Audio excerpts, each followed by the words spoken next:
ដោយអតិជនបាទថ្ងៃនេះយើងសូមធ្វើការបង្ហាញទីតាំងដីមួយកន្លែងដែលមាន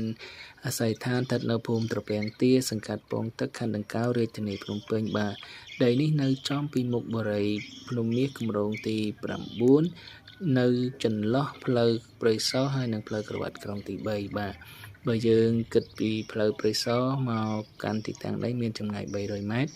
បើយើងគិតពីទីតាំងដីទៅផ្លូវក្រវ៉ាត់ក្រុងទី3មានចម្ងាយ900ម៉ែត្របាទបងប្អូនមើលអញ្ជើញមកពីភ្នំពេញបងប្អូនមកដល់ស្តុបវត្តស្លែងវត្តឆ្វេងបាទចម្ងាយ700ម៉ែត្របងប្អូនឃើញការិយាល័យលក់បរិយាភ្នំមាសបត់ស្ដាំចូលត្រឹមតែ300ម៉ែត្រប៉ុណ្ណោះដល់ទីតាំងដីតែម្ដងបាទដីនេះមានទទឹង35ម៉ែត្រជម្រៅ58ម៉ែត្របែរទៅទិសខាងលិចជាប់ផ្លូវបេតុង30ម៉ែត្រគឺជាផ្លូវដែលភ្ជាប់រវាងផ្លូវព្រៃសរទៅផ្លូវក្រវ៉ាត់ក្រុងទី3បាទបងប្អូនដីនេះគឺមានប្រព័ន្ធទឹកភ្លើងប្រព័ន្ធលូរួចជាស្រេចបងប្អូនចង់សង់ផ្ទះក៏ត្រូវចង់សង់ឃ្លាំងក៏បានអរគុណ